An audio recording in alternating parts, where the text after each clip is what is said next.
नमस्कार, आदाब, सत श्री अकाल। मैं हूं नंदिनी यादव।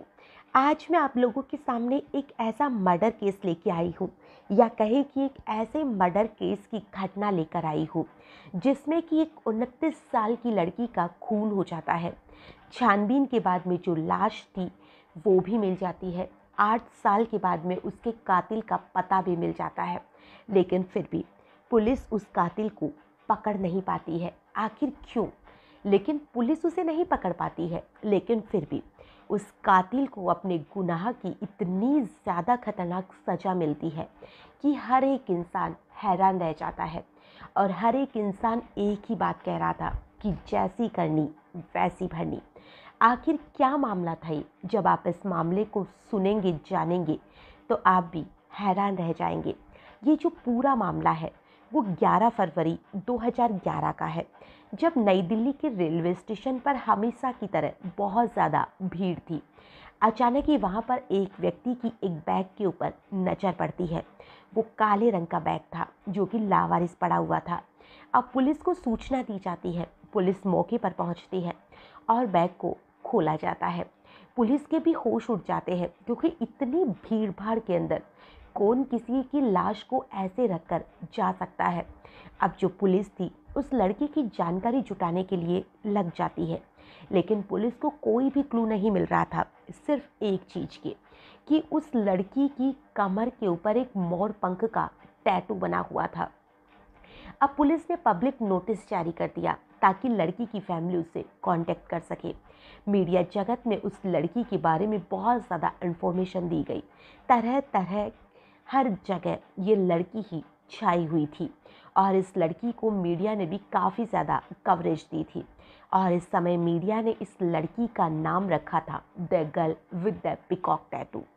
13 दिन बाद जब लड़की की लाश को पुलिस या मीडिया वालों ने चारों तरफ उसकी जानकारी फैला दी थी, तभी वहाँ पर उस लड़की के घर वाले कांटेक्ट करते हैं। हालांकि जो पुलिस थी उसने अंतिम फैसला ले लिया था कि इस लड़की का अंतिम संस्कार कर दिया जाएगा। उसी दिन एक आदमी पुलिस के सामने आता है, और उस आदमी ने खुद को उस लड़की का पिता बता दिया था। और पुलिस को इतने दिनों के बाद उस लड़की का नाम पता चलता है, और लड़की का नाम था नीतू सोलंकी। अब पुलिस को एक लीड मिलती है कि नीतू सोलंकी के बारे में वो पता करे कि आखिर में ये लड़की कौन थी, इसको कौन मार सकता है। क्योंकि अब पुलिस को छोटा सा ही सही एक क्लू मिल चुका था कि उसका परिवार सामने आ चुका था। अब उसकी फैमिली और जान पहचान वालों से बातचीत का जो सिलसिला था वो शुरू होता है। नीतू की बहन अलका से बातचीत की जाती है, तो पता चलता है कि नीतू एक लो ग्रेजुएट लड़की थी, जिसे कोई भी राह चलता इंसान परेशान नहीं कर सकता था, उसे छेड़छाड़ नहीं कर सकता था, उसे ऐसे नहीं मार सकता था, क्योंकि वो बहुत ही ज़्यादा इंटेलिजेंट लड़की थी। वह 2010 तक एक कॉल सेंटर में नौकरी किया करती थी। अचानक 2010 में उसने अपनी फैमिली को कहा था कि उसे सिंगापुर से एक बहुत ही बढ़िया कॉल सेंटर की नौकरी का ऑफ़र आया है, और वो सिंगापुर में ही शिफ्ट होना चाहती है। इस चीज़ में उसके परिवार वालों को भी कोई भी आपत्ति नहीं थी, और उन्होंने नीतू को सिंगापुर जाने की परमिशन दे दी थी।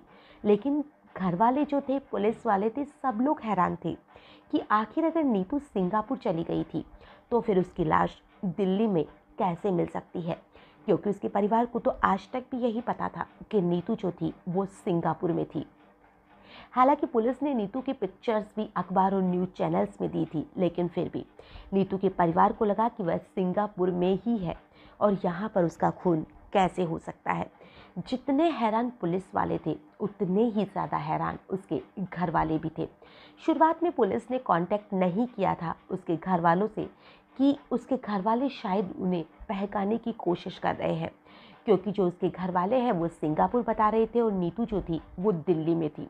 लेकिन फिर भी जो पुलिस वाले थे उन्होंने नीतू का बैकग्राउंड खंगालने की सोची, और तब उन्हें पता लगा कि जो नीतू थी वो तो दिल्ली में ही रहती थी। उसका परिवार जो था वो झूठ बोल रहा था कि वो सिंगापुर शिफ्ट हो गई है, जबकि वो दिल्ली में ही अपने एक बॉयफ्रेंड के साथ लिव इन में रहा करती थी, जिसका नाम राजू गहलोत था। राजू गहलोत अब पुलिस का प्राइम सस्पेक्ट बन चुका था। पुलिस का जो शक था वो यकीन में बदल चुका था जब उन्होंने राजू के ही एक कज़न नवीन शौकीन से कांटेक्ट किया।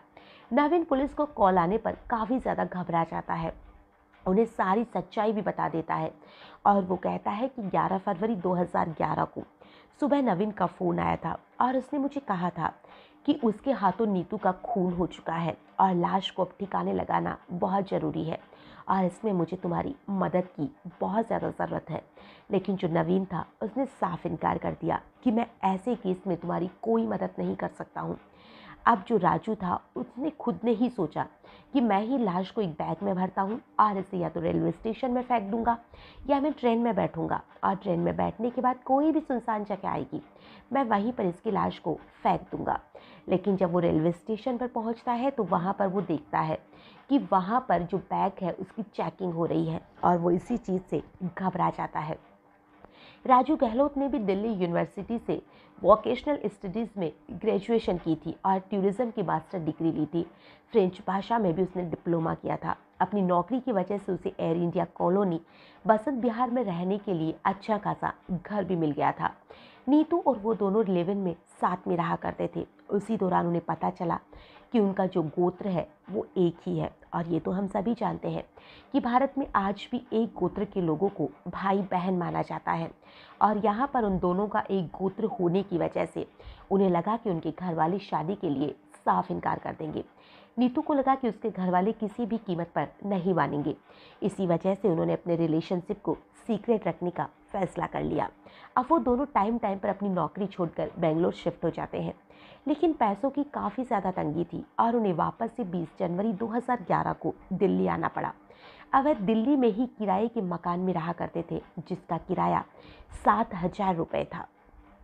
धीरे धीरे जो बेरोजगारी थी वो बढ़ जाती है। पैसों की तंगी तो सामने आना लाजमी सी बात है क्योंकि अब दोनों ने ही अपनी नौकरी छोड़ दी थी और बिना पैसों के कब तक घर चल सकता था। लेकिन जो राजू था उसके पास काफ़ी ज़्यादा प्रॉपर्टी थी, वो बहुत प्रॉपर्टी का मालिक था। उसके पास बहुत से प्लॉट वगैरह थे, ज़मीन वगैरह भी थी जो पुश्तैनी थी। अब इधर जो नीतू थी वो उसके ऊपर दबाव डालने लगी कि तुम अपने हिस्से में जो ज़मीन आती है उसकी अपने घर वालों से डिमांड करो। लेकिन जो राजू था वो इसकी बात पर बिल्कुल भी ध्यान नहीं देता था और वो बस टाल मटोल किया करता था।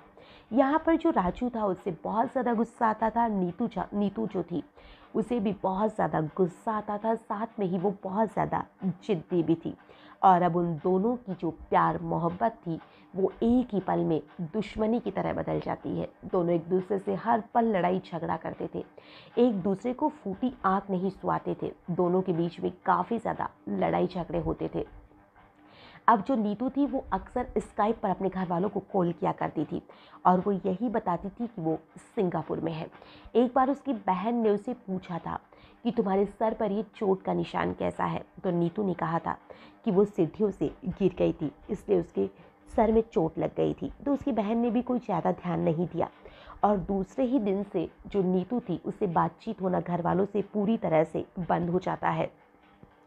पुलिस को पता चला कि नीतू ने 11 फरवरी की सुबह राजू की बहन को भी कॉल किया था, जहां पर प्रॉपर्टी को लेकर उन दोनों के बीच में काफ़ी लड़ाई झगड़ा हुआ था और इस बात को राजू को बहुत ज़्यादा गुस्सा आया और उसने कहा कि तुमने मेरी बहन को क्यों फ़ोन किया था और तुमने उसे क्यों उल्टा सीधा सुनाया। और इसी बात पर दोनों में जो बहस थी वो काफ़ी ज़्यादा बढ़ जाती है और अब राजू को बहुत गुस्सा आता है और वो गुस्से ही गुस्से में नीतू की जान ले लेता है।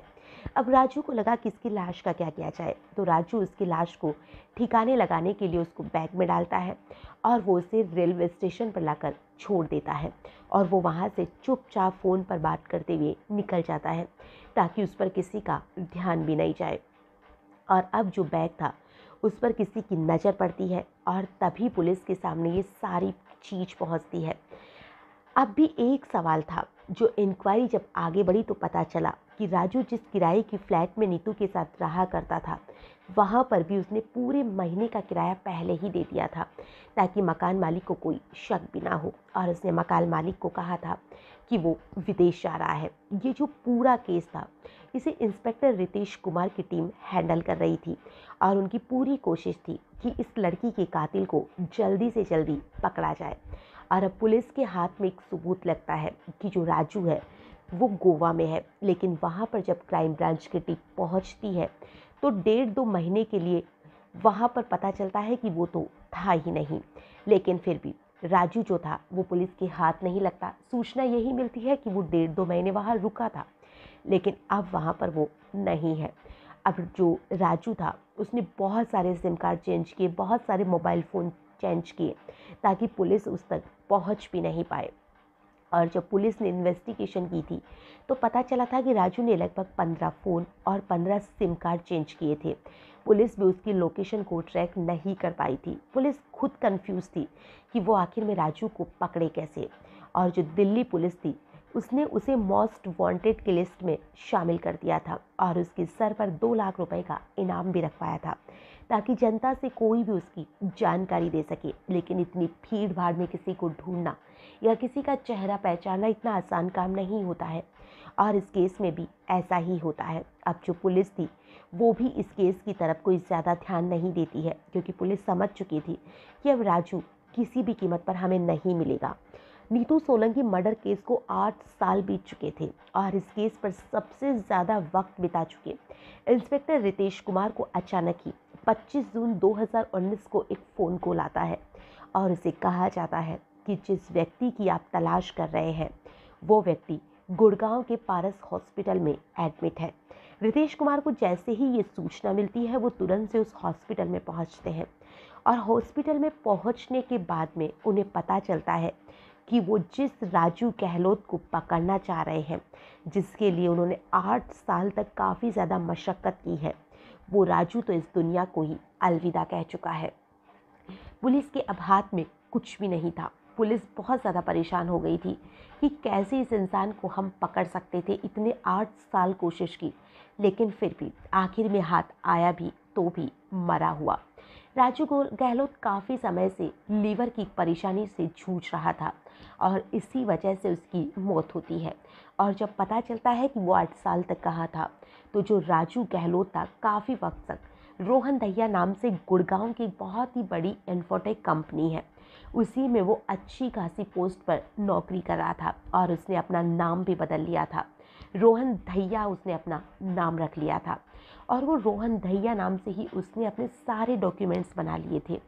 चाहे तो उसने फर्जी मार्कशीट हो, आधार कार्ड हो, पैन कार्ड हो, जो भी डॉक्यूमेंट्स थे उसने सारे फर्जी बना लिए थे और वो इस कंपनी में बहुत ही बढ़िया तरीके से अपनी नौकरी कर रहा था और अच्छी खासी सैलरी उठा रहा था।